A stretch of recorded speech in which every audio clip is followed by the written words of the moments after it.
পৰা ছেপ্টেম্বৰ মাহ 30 তাৰিখলৈকে পোষণ মাহ হিচাপে পালন কৰি অহা হৈছে আৰু আজি আমাৰ পোষণৰ সামৰণি দিন আছিল আৰু আজি আমাৰ বিষয়বস্তু আছিল এৰিয়া ইনফ্লুৱেঞ্চিং নিউট্ৰিশ্যন আমাৰ থলুৱা খাদ্যৰ ওপৰত।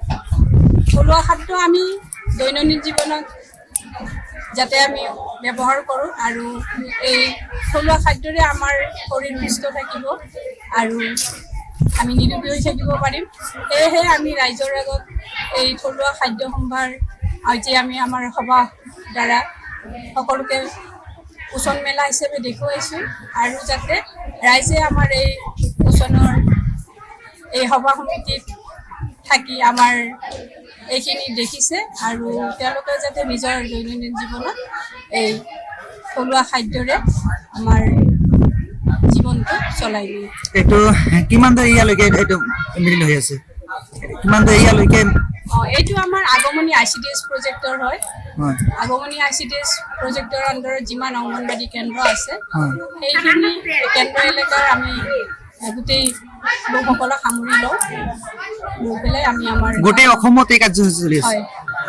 গোটেই অল ইণ্ডিয়াতে এইটো কাৰ্যসূচী কেইদিনীয়া কাৰ্যসূচী? এইটো আমাৰ এক মাহৰ কাৰ্যসূচী। ঠাই ঠাই এদিনীয়া হৈ আছে নেকি? আজি আমাৰ শেষ দিন। আজি শেষ দিন।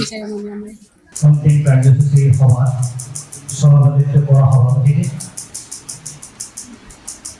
আগমনী ICDS কাৰ্যালয়ৰ CDPO সমন্বিতে বিভিন্ন কাৰ্যকৰ্তী মণ্ডলী, আমাৰ মহাবিদ্যালয়ৰ বিভিন্ন বিভাগৰ শ্ৰদ্ধাৰ অধ্যাপকবৃন্দ আৰু RT8 সম্ভৱতঃ 38 আজি এটা ভাল লগা সভাত আমি উপস্থিত হৈছোঁ।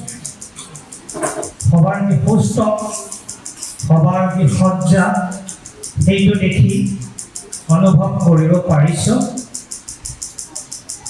যে আমাৰ জনসাধাৰণৰ, আমাৰ কণ শিশুসকলৰ, আমাৰ মাতৃমণ্ডলীৰ সঠিক পোষণৰ কাৰণে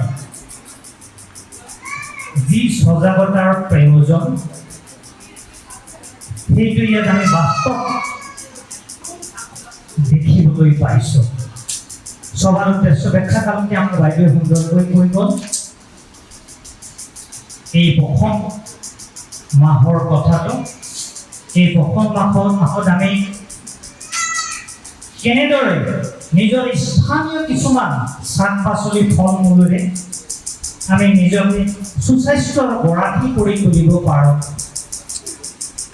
সুন্দৰভাৱে তাৰ প্ৰদৰ্শনী আমি ইয়াত দেখিবলৈ পাইছোঁ। আপোনালোকে জানে সংস্কৃতত কথা আছে, শৰীৰম আদ্যম খলু কৰ্ম সাধনম। আমি যদি কোনোবা এটা কৰ্ম কৰিবলৈ যাওঁ তেনেহ'লে আমাৰ প্ৰথমে লাগিব আমাৰ নিজৰ শৰীৰটো সুস্থ হৈ থকাটো। বেমাৰী ৰোগীয়া শৰীৰলৈ বা অসুস্থ মস্তিষ্কলৈ আমি কোনো কাৰ্য কৰিব নোৱাৰোঁ, আনকি নিজৰ শিশুকো আমি সঠিকভাৱে তুলি তালি ডাঙৰ দীঘল কৰিব নোৱাৰোঁ, সঠিক চুচুকীয়াৰে আমি অগ্ৰগতি কৰাই লৈ যাব নোৱাৰোঁ।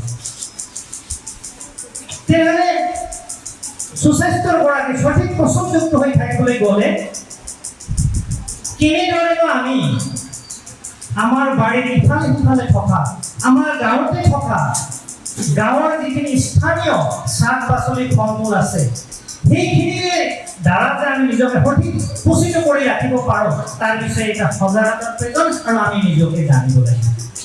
আমি তেতিয়া ৰাইজক সজাগ কৰিব পাৰিম, আমি অংগনবাড়ী কৰ্মীসকলে তেতিয়া সকলোকে আমি সজাগ কৰি তুলিব পাৰিম যেতিয়া স্থানীয় কি কি বস্তুৰে আমি নিজক পোষিত কৰি ৰাখিব পাৰোঁ সেইখিনি নিজে আমি জানিব পাৰিম।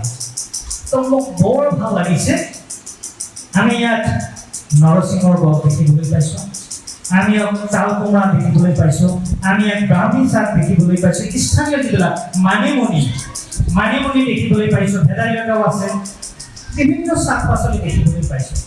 আমাৰ সাধাৰণতে এটা বৰ্তমান ধাৰণা হৈ আহিছে আমি নিজকে প্ৰকৃত কৰিবলৈ গ'লে আমাৰ